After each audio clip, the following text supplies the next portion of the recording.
வணக்கம்.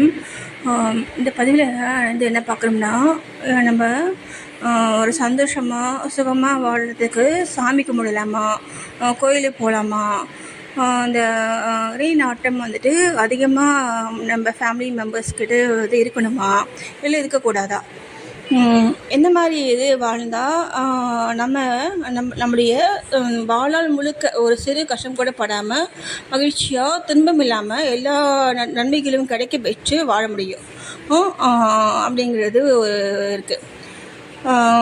இப்போது இது தவிர இந்த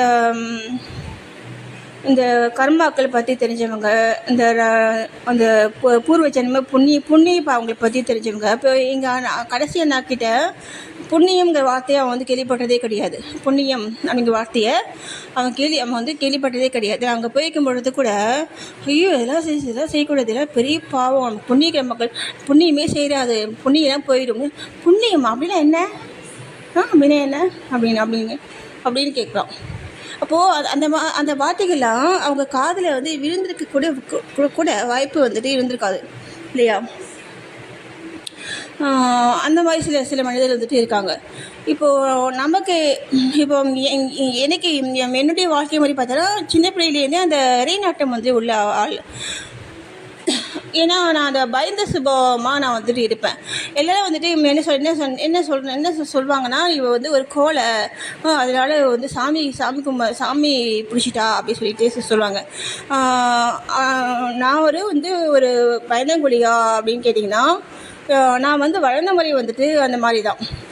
நீ பாப்பா நீ தனியாக எங்கேயும் போகக்கூடாது அப்படிங்க. எங்கள் அண்ணங்க எப்போயுமே என் கூட இருப்பாங்க. எப்போயுமே நான் தனியாக நான் வந்து செயல்பட்டதே கிடையாது. அந்த மாதிரி தான் என்னை வளர்த்தாங்க. அப்போது அந்த பிள்ளைகளை வந்து வளர்க்குற முறைங்கிறது வந்து அந்த முறை தான் வந்துட்டு முக்கியமான காரணம் அதுக்கு. இப்போது நான் வந்துட்டு எங்கள் பாப்பா நான் வந்து வளர்த்த முறை வந்துட்டு அந்த மாதிரி கிடையாது. எங்கள் பாப்பா வந்து அவள் தனியாகவே இப்போ கூட சினிமாவுக்கு வந்து போயிட்டு இருந்தா. 19 வயசாகுது. தனியாக வந்துட்டு அவள் மாட்டை வந்து டாக்ஸி புக் பண்ணி மட்டும் வந்து போயிட்டு வந்துட்டா.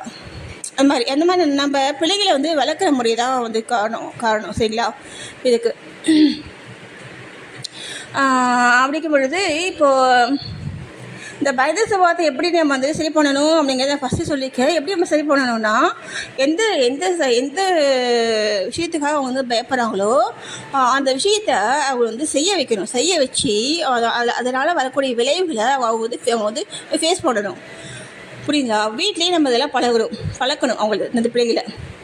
இந்த மாதிரி நம்ம வந்து அவங்களுக்கு தயார்படுத்திட்டு தான் அதுக்கப்புறமா தான் இந்த மேரேஜ் லைஃப்குள்ள நம்ம வந்து தனியாக நம்ம வந்து வெளியே வந்து அனுப்பிச்சி விடணும் சரிங்களா? நம்ம பிள்ளைங்க வந்து பயந்த சுபாவமாக இருக்காங்கன்னா நம்ம வந்து இதுதான் செய்யணும் சரியா? இது தவிர என் பிள்ளைங்க ரொம்ப பயப்படுவோம், பிள்ளைக்கு ஒன்றும் தெரியாது அப்படின்ட்டு அதெல்லாம் வந்து ஒரு பெருமையாக நம்ம வந்து சொல்லிக்கிறோம் இல்லையா? அதெல்லாம் வந்து வேஸ்ட்டு. அதுவும் இந்த காலத்துக்கு சரியா? என் பிள்ளைங்க ஏமாந்துருமா அப்போ சொல்கிறோம். நிறைய நம்ம பிள்ளைகிட்ட எந்த மாதிரி குறைகள் இருந்தாலுமே அது வந்துட்டு சரிதான் நமக்கு இல்லையா? சரியாக நம்ம வந்து அந்த வாய்ச்சாலை மூலமாக நம்ம வந்து மாற்றி சொல்லிடுவோம் வெளியில் இல்லையா? அதனால் வந்துட்டு உங்கள் பிள்ளைங்க தான் வந்து சஃபர் ஆவாங்க சரியா? அந்த மாதிரி வந்துட்டு இருக்காதீங்க.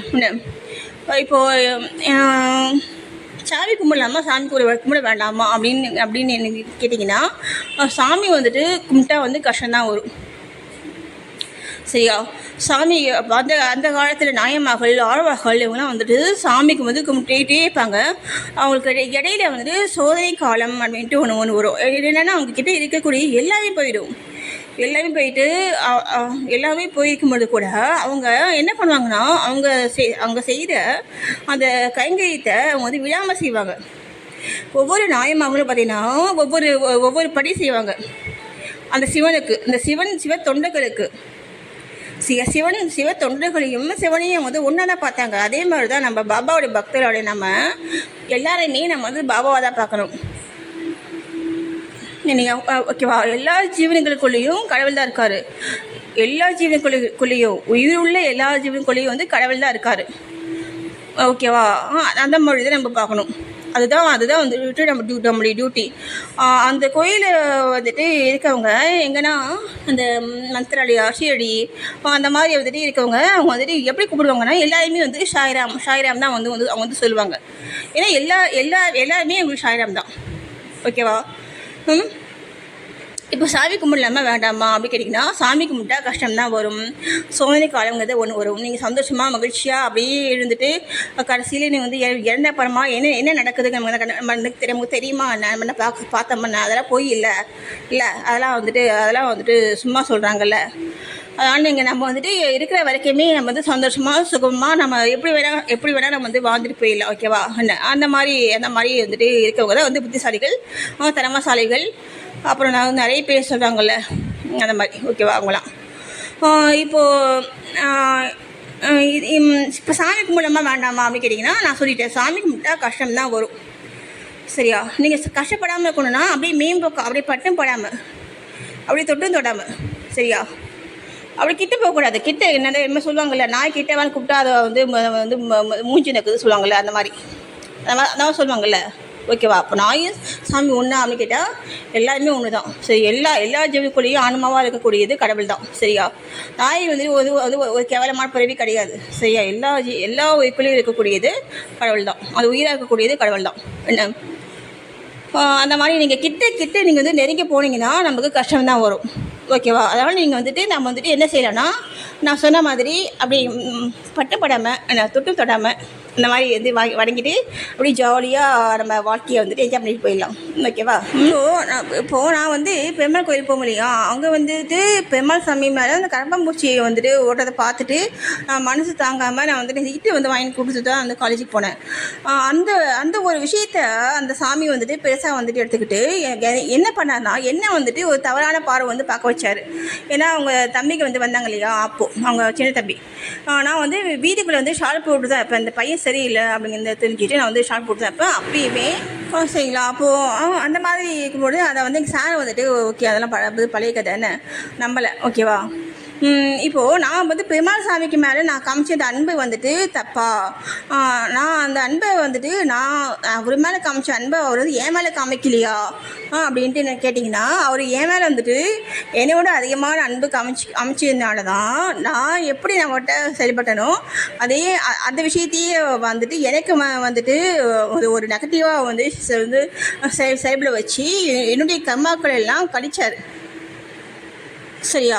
என்னுடைய கர்மாக்கெல்லாம் கழித்து எனக்கு வந்துட்டு முக்தி தர அளவுக்கு என்னை வந்து தயார் பண்ணார். இந்த துன்பப்புறத்திலிட்டு தூயவள் ஆக்கி விட்டாள் அப்படின்ட்டு அந்த லலிதாமா பாட்டு ஒன்று ஒரு பாட்டில் வந்து வரும். ஓகேவா? அதுதான் உண்மை. அதுதான் உண்மை. அந்த துன்பப்புறத்திலிட்டு தூயவளாக நம்மளை மாற்றுவாங்க. ஓகே, துன்பப்பட்டால் தான் நம்ம தூய்வலாக ஆக முடியுமா அப்படின்னு கேட்டிங்கன்னா அது வந்து என்னென்னா நம்ம கர்மாக்கள் வந்து கழியிடுது. நம்மளே பூர்வ ஜென்ம கர்மாக்கள் அப்படியே வந்து ஜென்மாந்த கர்மாக்கள் எல்லாம் வந்து கழிஞ்சால் தான் முக்திங்கிறது கிடைக்கும். சரியா? முக்திங்கிறது எல்லாருக்கும் கிடைக்காது, ஈஸியாக கிடைச்சிடாது. அதுவும் இந்த ஃபேமிலி லைஃப்குள்ளே அதுவும் இந்த இல்லற வாழ்க்கையிலேருந்து அதுவும் இந்த மக்கள் கூட வாழ்ந்து முக்தி அடையணுங்கிறது அது வந்து அபூர்வம். சரியா? அது வந்து நடக்கவே முடியாத வந்து ஒரு விஷயம். அந்த மாதிரி வந்து நடக்குதுன்னா அவங்க வந்து ரொம்ப வந்து தியாகிகளாக்கணும். சரியா? அவங்க வந்து தியாகிகளாக்கணும். சரியா? அந்த மாதிரி வாழ உங்களுக்கு அந்த முடியும் அப்படின்னா நீங்கள் அந்த மாதிரி வாழ்ந்து இங்கே பிறவி வந்து முடிச்சிடலாம். இல்லை எனக்கு நான் சந்தோஷமாக தான் வாழ முடியும், நம்ம வாழணும் எப்பயுமே அப்படின்னு கேட்டிங்கன்னா நான் ஃபஸ்ட்டு சொன்ன மாதிரி நீங்கள் வந்து வாழ்ந்துட்டு போயிடலாம். ஓகேவா? நன்றி.